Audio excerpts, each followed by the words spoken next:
Pemirsa, ribuan ogoh-ogoh siap diarak pada malam pengerupukan di Kabupaten Buleleng.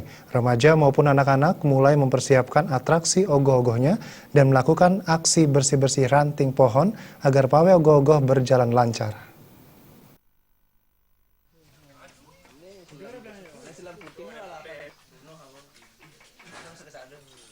Malam pengerupukan menjadi hari yang ditunggu-tunggu masyarakat. Betapa tidak, ribuan ogoh-ogoh siap diarak saat malam pengerupukan di 148 desa di Kabupaten Buleleng.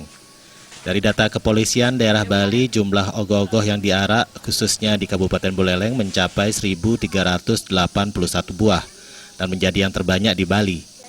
Remaja yang tergabung dalam Seketrune-Truni, STT, dan anak-anak sudah mempersiapkan atraksi yang akan ditampilkan saat pawai ogoh-ogoh.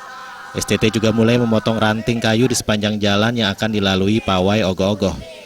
Ketua PHDI Pusat Wisnu Bawotenaya mengimbau remaja dan anak-anak menghindari minuman beralkohol pada pawai pengerupukan karena dikhawatirkan akan memicu gesekan yang berpotensi mengarah pada konflik.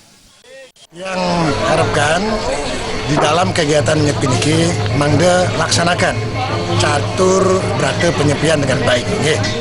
Oke, sami silakan dengan ogoh-ogoh kita lakukan niki perlambat, buta siu, kan? Niki sadripunya, tinggalkan mangga jadi sadguna. Yang jelek-jelek tinggalkan menuju yang baik, yang positif.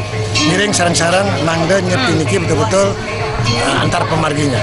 Baik, selamat niki merayakan hari nyepi ke depan hari Galungan dan Kuningan. Kecamatan miring sarang-sarang.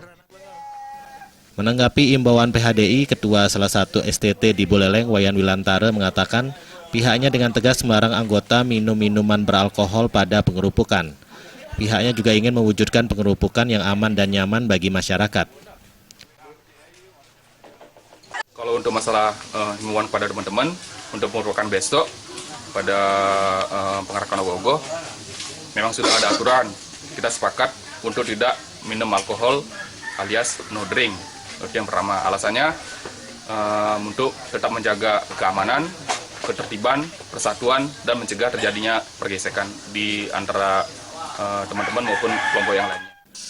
Wisnu Bawotenaya berharap pada perayaan Nyepi atau Sipeng nanti, masyarakat lebih bisa memaknai catur berata penyepian. Diharapkan tidak ada anggota masyarakat melakukan aktivitas di jalan raya seperti Nyepi tahun sebelumnya. Komang Yuda, Bali TV.